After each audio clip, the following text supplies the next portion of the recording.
Hey everyone, welcome back. Today we're going to be diving deep into something I think we all want more of, happiness. But not just any happiness, right? We're talking about the kind that comes from within that natural high we get when our brains are firing on all cylinders. And that firing, well, that has a lot to do with the neurotransmitter you've probably heard of. Dopamine? Dopamine, the feel-good chemical. I'm in. But before we get too far, where are we even starting this deep dive? Well, we've got this really interesting article from Le Figaro. Okay, Le Figaro.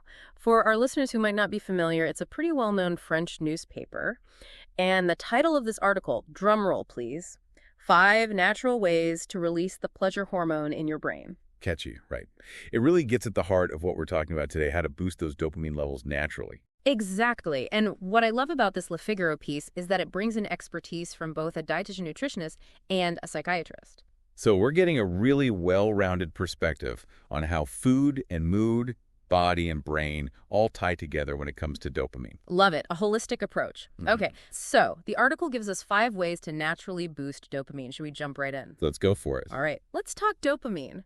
What's fascinating to me is that our bodies naturally produce this feel-good chemical, but so often we're looking for external sources of happiness. It's true. And often those external sources, they lead to those quick dopamine spikes. But then what happens? We're left wanting more, right? Right, it's like a sugar rush. Up, then crash. Not exactly a recipe for sustained happiness. Exactly. So the key here, and what Le Figaro really emphasizes, is figuring out how to tap into our body's natural dopamine production system. Okay, so how do we do that? What's step 1? Well, it starts with something I'm guessing you do every day. Let me guess. Breathe? Close. We're talking about eating. Food and happiness. Now we're speaking the same language. Okay, so what we eat can impact our dopamine levels. Tell me everything. Not just what we eat, but the actual building blocks of those foods. Le Figaro points to this amino acid called tyrosine. It's like the VIP guest to the dopamine party. Tyrosine. I'll admit, I've heard of it, but I need a little refresher. Break it down for me. So imagine this. You want to build a house, right? Okay, building a house. You need bricks, right? Tyrosine is like the brick, that fundamental building block that your body uses to make dopamine. So no tyrosine, no dopamine party. Got it. And where do we find this magical tyrosine? Is it like a rare Amazonian berry? Luckily for us, it's a lot easier to get than that. Think everyday foods. Meat, eggs, fish, dairy products. Okay, so we're talking about protein sources, right? Exactly. Legumes and soy are also good sources of tyrosine. All right, all foods I actually enjoy. That's a relief. You know, it's funny because before we started recording, I was feeling a little sluggish. I had a salad for lunch, but it was pretty light on the protein. It's amazing how much our diet can impact how we feel. But, and this is important, it's not just about loading up on tyrosine-rich foods. Right, like you were saying before, it's about balance. Precisely. Our bodies are incredible, complex systems. Just like you wouldn't expect a car to run on just gasoline, right? We need the oil, the transmission fluid, the whole shebang working together. Exactly. It's the same with our bodies. Tyrosine might be essential for dopamine production, but it needs a whole support system of other nutrients to work effectively. So what are the other key players in this dopamine symphony? We've got our vitamins B and C. These are crucial for a ton of bodily functions, including, you guessed it, converting tyrosine into dopamine. Then we've got our minerals, zinc and iron. And last but not least, those omega-3 fatty acids. They're like the stage crew essential for the show to go on. This analogy is making me hungry.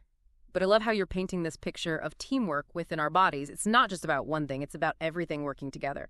But speaking of teamwork, our bodies are pretty amazing machines, right? They're capable of incredible things if we give them the right fuel and support. And one of the most powerful ways to do that is through movement. Which brings us to our next dopamine booster, physical activity. I have to admit, when I hear boost dopamine, my brain goes straight to something like, well, chocolate. Oh, I get that. A piece of dark chocolate after dinner. Exactly. Yeah. But moving our bodies, it's like the virtuous dopamine dessert.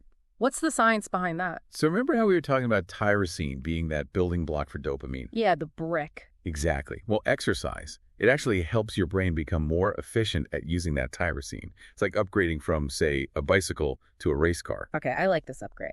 But for someone who, let's just say, isn't training for a marathon anytime soon, Right. What does that even look like? That's the beauty of it, really. Yeah. Even small amounts of movement can make a difference.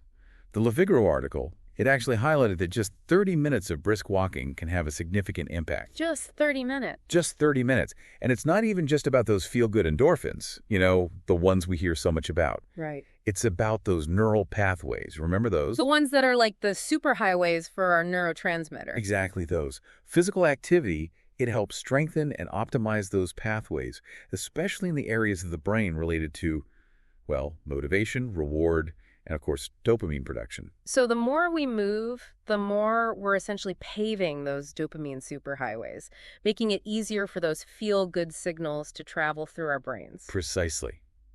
It's like clearing out the traffic jams in our brains and letting those happy signals just flow freely. I love that visual. Okay, so we talked about diet, we talked about exercise. What's next on the list for boosting dopamine naturally? Let's talk about something that's, well, often overlooked, but so essential. Okay, I'm intrigued. Sunshine. Sunshine and dopamine. This one feels almost intuitive, right? It does. Like, who hasn't felt their mood just lift on a sunny day? It's more than just a feeling, though. Remember we talked about our circadian rhythms? Like internal clocks. Right. Sunlight is like the conductor of that internal orchestra. Yeah. And dopamine, well, it's one of those key instruments. Okay. When we're exposed to sunlight, especially in the morning, it signals to our brains to reduce melatonin, the sleep hormone, and boost our dopamine production. So it basically sets us up for a more energized and focused day. Makes sense. But let's be real for a second, depending on where you live, and let's be honest, the time of year, getting enough sunlight, not always easy. It's true. And the Figaro, they touched on this too. They did. The article really highlighted how important it is to be mindful of our sunlight exposure, especially, like you said, during those winter months when the days are shorter, even if it's just for a few minutes. Stepping outside, exposing your skin to the sun, it can make a world of difference. And they also mentioned light therapy, right? Yeah. As a way to kind of supplement natural sunlight, especially for people who, maybe live in places where sunlight is limited during certain times of the year. Right. Exactly. Of course, you always want to talk to your doctor before starting any new therapy. Yeah. But it's incredible how light, something we often take for granted, it plays such a crucial role in our dopamine production, really just our overall well-being. It's like our bodies, they're craving that natural rhythm of day and night, light and dark. And when we honor that rhythm, it's amazing how everything else just seems to fall into place a little easier. It's true. Speaking of natural rhythms, this next dopamine booster is one that, well, I'm a little too familiar with sleep, or sometimes my lack thereof. I have this thing where I think I can outsmart sleep. Oh, tell me about it. You're like, oh, I'll just stay up late. I'll power through this project. I'll get ahead. But inevitably, I end up feeling, well, way less than my best the next day. Yeah, it's such a common trap to fall into, especially, like you said, in our always-on culture, right? But here's the thing about sleep that I think sometimes gets lost. It's not just about resting our bodies.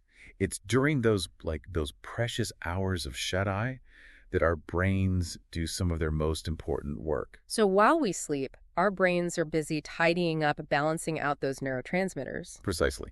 You see, when we sleep, our brains, they actually flesh out toxins and byproducts that have accumulated throughout the day. It's like taking out the trash. Okay. And one of the things that gets cleared out is this molecule called adenosine. And adenosine, in high concentrations, it actually blocks dopamine production. Okay, so that sluggish feeling you get after a bad night's sleep, that's partly adenosine putting the brakes on our dopamine? Exactly. And on the flip side, right, when we get enough sleep, our brains can properly clear out that adenosine, making way for dopamine to just flow more freely when we wake up. It's like clearing the path for those dopamine superhighways we talked about earlier. Right. But here's where it gets even more interesting. Remember how we talked about the importance of balance? Yes. Well, sleep is where our brain recalibrates the sensitivity of our dopamine receptors. Recalibrates? What does that even mean? Think of it like adjusting the volume knob on your dopamine system. When we consistently get enough sleep, those receptors, they become more sensitive. So that means we experience the rewarding effects of dopamine more easily. But, and this is key, when we're sleep deprived, those receptors, they can actually become less responsive. It's kind of like turning the volume down on our dopamine system, leaving us feeling less motivated, and even less rewarded by the things that we usually enjoy. It's amazing to me how interconnected all of this is, right? We've covered diet, we've talked about exercise, sunlight, sleep, all these seemingly simple things that can have such a profound impact on our dopamine levels and ultimately on how we feel. It's like this beautiful symphony of well-being, isn't it? It really is. And just like a symphony needs all of its instruments to create this harmonious melody, our well-being, it thrives when we nurture all these different aspects of ourselves. So true. But, before we even started recording, you mentioned that there's more to boosting dopamine than just the things we do. You said it also involves tapping into something a bit more, I don't know, intrinsic, maybe, something about joy. Ah, yes. This is where the Le Figaro article really resonated with me. We've been talking about the science of dopamine, the nuts and bolts, but we can't forget about the art of living, right? Okay. The joy of experiencing pleasure, no matter how big or small. So we're talking about those simple pleasures, those things that make us feel alive. Exactly. Think about, like, the feeling you get when you listen to your favorite song, or when you share a laugh with a loved one, when you lose yourself in, I don't know, maybe a creative pursuit, when you simply savor a delicious meal. These experiences, these moments of joy, they trigger the release of dopamine in our brains, creating this beautiful feedback loop. It's like our brains are saying, yes, more of that, please. Precisely. And the beauty is that those joyful experiences, they don't have to be grand or extravagant. It's about finding those little pockets of joy in our everyday lives and allowing ourselves to truly savor them. This has been such an eye-opening deep dive, I have to say. We've covered so much. We went from the science of tyrosine and neural pathways to, the importance of sleep hygiene to the power of joy. It's amazing how all of these things kind of weave together. They really do. And it highlights that, our well-being isn't about chasing some elusive state of perfection. It's about those conscious choices that we make each day that support, both our physical and our mental health. Small changes, big impact. I love that. Well, on that note, a huge thank you to you, our expert, for just sharing your incredible knowledge with us. And to our listeners, thank you for joining us on this deep dive into the world of dopamine. We hope you've walked away with some practical tips and a fresh perspective on how to boost those feel-good vibes naturally. Remember, even small changes, they can make a world of difference. Until next time, take care and keep those dopamine levels happy and healthy.